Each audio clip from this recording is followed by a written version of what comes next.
Olá, pessoal, tudo bem com vocês? Que bom poder estar aqui mais um dia para nós podermos compartilhar a palavra do Senhor. E aí, como que foi sua semana? Foi tudo tranquilo, tudo jóia? Ou foi assim meio difícil de resolver algumas coisas? Agora a gente tem aprendido, né? Umas maneiras da gente agir diante de circunstâncias que às vezes a gente não sabe o que fazer. Nós preparamos essa série então de estudos para a gente aprender várias coisas sobre o que? Você lembra o tema da nossa série? Olha aqui, o que fazer quando você não sabe o que fazer? Então, diante de circunstâncias tão difíceis que nós enfrentamos, o que fazer diante delas? A semana passada nós já aprendemos algumas coisas, algumas atitudes que a gente pode tomar, né? Pensando primeiro em como você afeta as pessoas que estão ao seu redor, ou como eu afeto quem está ao meu redor. Nós aprendemos que muitas vezes nós ficamos direcionados às nossas próprias vontades. E hoje a gente vai continuar então aprendendo com José sobre o que fazer quando nós não sabemos o que fazer. Eu convido você para orar comigo nesse momento. Senhor, muito obrigado pela nossa vida, obrigado pelas nossas famílias, obrigado, Jesus, porque o Senhor nos ama, porque o Senhor sempre está conosco, direcionando os nossos passos. Te agradecemos porque o Senhor nos dá dia a dia a oportunidade de estudar sobre a Tua palavra. E te pedimos agora que o Senhor abra o nosso coração, abra o nosso entendimento, para podermos compreender, ó Deus, aquilo que o Senhor deseja falar ao nosso coração. Te agradecemos por tudo, pedimos perdão pelos nossos pecados, em nome de Jesus. Amém. Então vamos continuar a nossa conversa então da semana passada. Nós começamos então a falar sobre José, né? A gente viu sobre uma tensão muito grande na casa de José, né? Que ele era meio difícil. E antes de pensar nessa tensão que aconteceu ali na casa de José, eu quero te fazer uma pergunta.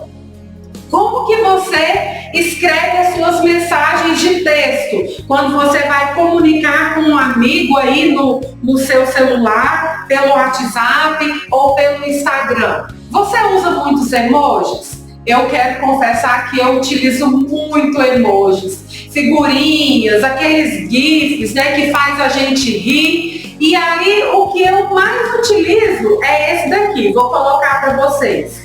Olha só, essa carinha rindo. Gente, é muito bom. Quando a gente vê essa carinha na mensagem, a gente já percebe que as pessoas estão ali se divertindo, né? A mensagem que você está recebendo é divertida. A gente começa a rir junto. Se eu envio uma piada ou alguma coisa, a resposta que eu tenho é essa carinha.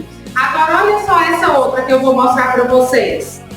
Olha só, esse sorriso significa que a pessoa está feliz, né? Ou você envia para alguém aquela mensagem, às vezes você nem escreve nada, mas só coloca lá o postinho, a pessoa já vai identificar que você está feliz.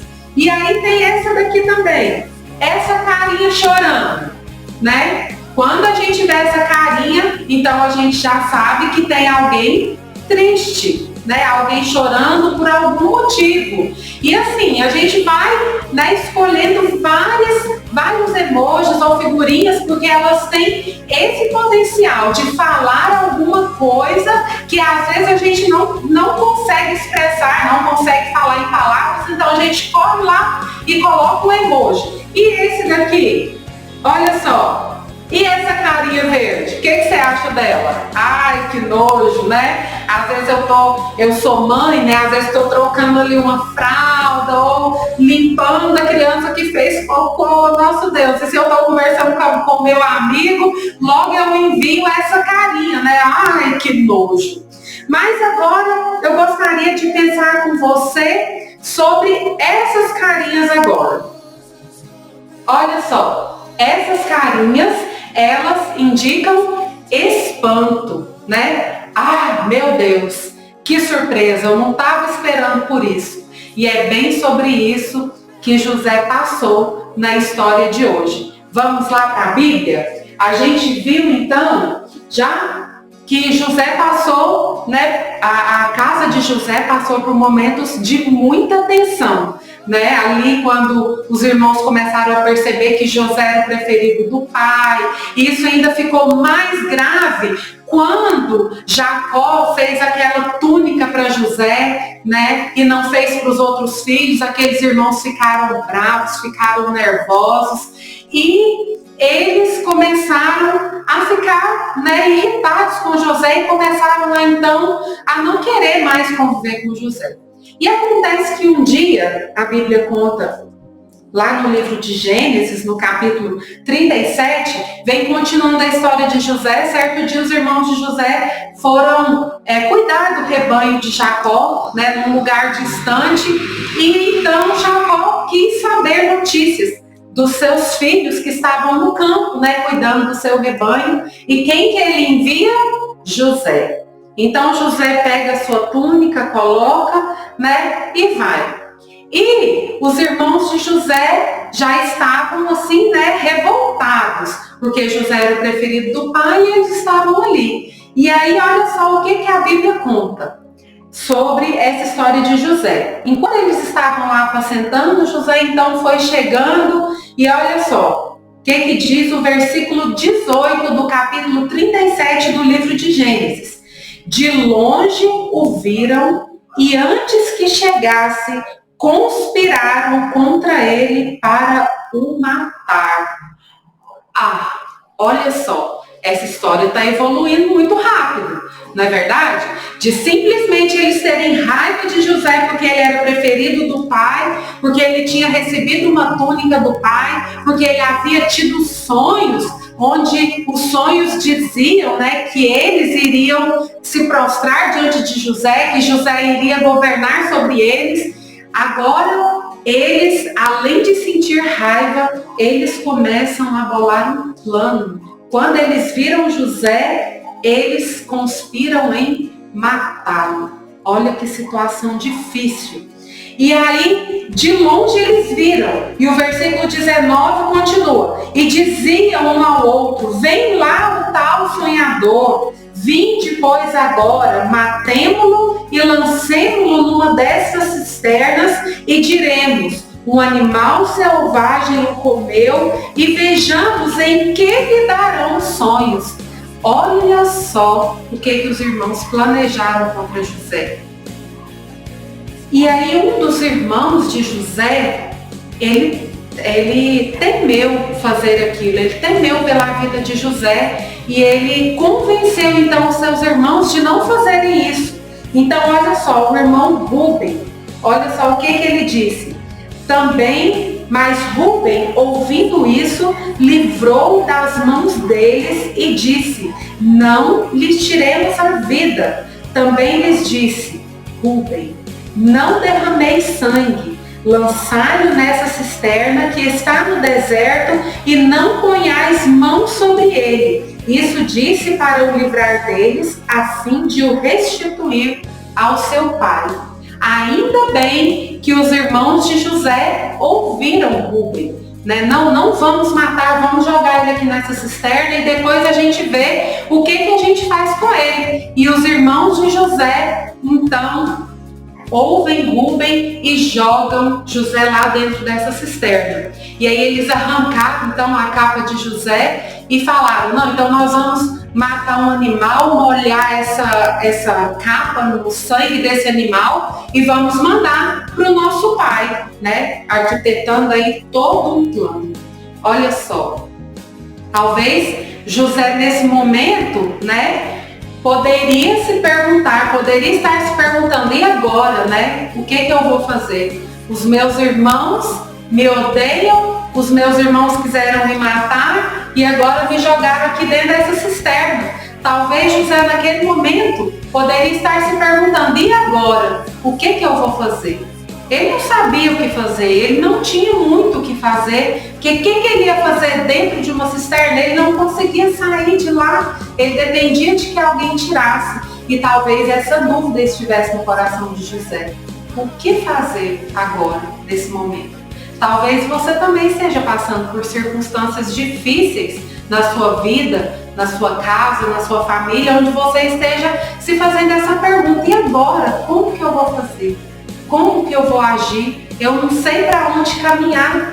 Talvez a circunstância na sua casa seja difícil, ou talvez nem tão difícil assim, mas ainda assim você não sabe o que fazer, né? E um versículo em especial, né, nessa história de José, que está lá no capítulo 39, o versículo 2, a primeira parte do versículo, que diz assim: o Senhor era com José. O Senhor era com José. Esta mensagem estava gravada no coração de José. Mas essa mensagem, ela não mudou a circunstância de José. José continuou sendo odiado pelos seus irmãos. José foi vendido pelos seus irmãos. Porque enquanto ele estava lá no poço, os irmãos de José viram uma caravana se aproximando e eles falaram: não, em vez de matar José, vamos vender ele como escravo para esse povo, porque a gente fica livre dele e aí está tudo resolvido. E a gente leva essa capa suja de sangue, mostra para o nosso pai e fala que um animal então comeu José lá no campo. E assim eles fizeram, pegaram José, venderam como escravo, agora está tudo resolvido. Essa frase, o Senhor era com José, não mudou a circunstância da vida de José. José foi vendido, foi para uma terra estranha, e por ele saber que o Senhor estava com ele, não fez ele voltar imediatamente para a casa dele ou para o pai dele. Não, mas isso fez diferença na vida de José, a ponto dele entender que por mais difícil que fosse aquela situação, o Senhor estava com ele. O Senhor estava guiando o futuro dele. José não sabia o que ia acontecer, mas o mais importante, ele sabia dessa verdade, que Deus estava com ele. O que nós podemos aprender então? Que nós também, nas nossas diferentes circunstâncias, nas nossas diferentes dificuldades, Deus está conosco. Não importa o que você esteja passando na sua casa. Talvez pensamentos suicidas, talvez pensamentos de revolta contra os pais, pensamentos e sentimentos de ódio contra irmãos, primos, tios. Eu não sei o que você enfrenta na sua casa, mas uma coisa eu posso te dizer: o Senhor está com você. E Ele pode direcionar os seus passos e te ajudar a sair dessa circunstância. O Senhor estava com José, e mesmo ele não entendendo, ele sabia que Deus estava cuidando dele. Na Bíblia, a gente sabe o que aconteceu com José. No final, deu tudo certo para José, a Bíblia conta. Mas ali, enquanto José estava vivendo aquelas circunstâncias, ele não sabia o que ia acontecer com ele. A única coisa que ele sabia e que trouxe esperança ao coração de José foi que o Senhor estava com ele. E quando ele não sabia o que fazer, ele podia confiar que o Senhor estava com ele. E assim é conosco, como diz o nosso desafio dessa semana, que eu vou colocar aqui para vocês. Olha só, quando não houver nada que você possa fazer, Deus estará com você. Creia nisso. Deus estará com você o tempo todo. Quando você não sabe o que fazer, Deus está com você. Você pode falar com Ele, você pode confiar nele, contar para Ele tudo que está no seu coração, crendo que Ele direcionará os seus passos e as suas atitudes. E é para isso que nós temos o Senhor conosco. Ele nos ama e Ele quer estar perto de você para ouvir você em todos os momentos da sua vida. E é para isso também que nós temos aqui na nossa igreja os nossos grupos, os nossos pequenos grupos. Talvez você precisa de um conselho, Talvez você precise de uma direção. Converse com o líder do seu grupo. Talvez você não tenha um grupo aí na sua igreja, né? Mas se você tem alguém para você que você confia, que você possa procurar essa pessoa, conversar com ela, para que ela possa orar com você, né? Que seja o líder do seu grupo, ou o seu pai, a sua mãe, o pastor da sua igreja, o seu avô, a sua avó. Deus coloca pessoas na nossa vida para caminhar conosco e para nos auxiliar nesses momentos difíceis. Então nunca se esqueça que o Senhor está com você, assim como Deus esteve com José. Em todos os momentos da vida dele, o Senhor está com você e Ele é o nosso amigo. Ele é aquele que nos amou, que nos salvou e quer sempre estar do nosso lado. E eu quero convidar você agora para cantar comigo essa música que diz: Jesus é meu amigo, Jesus está comigo e Ele nunca vai me abandonar. Vamos cantar?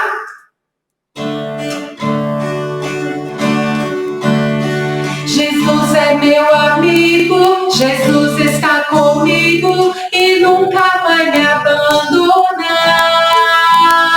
Jesus está comigo, Jesus é meu amigo e nunca vai me abandonar. Ele me ama, sei que Ele me ama de verdade.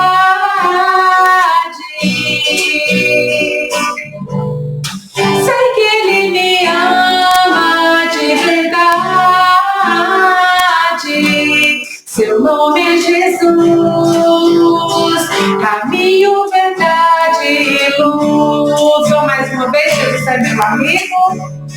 Jesus é meu amigo, Jesus está comigo e nunca vai me abandonar. Você já consegue cantar? Jesus é meu amigo, Jesus está comigo e nunca vai me abandonar. Sei que Ele me ama de verdade.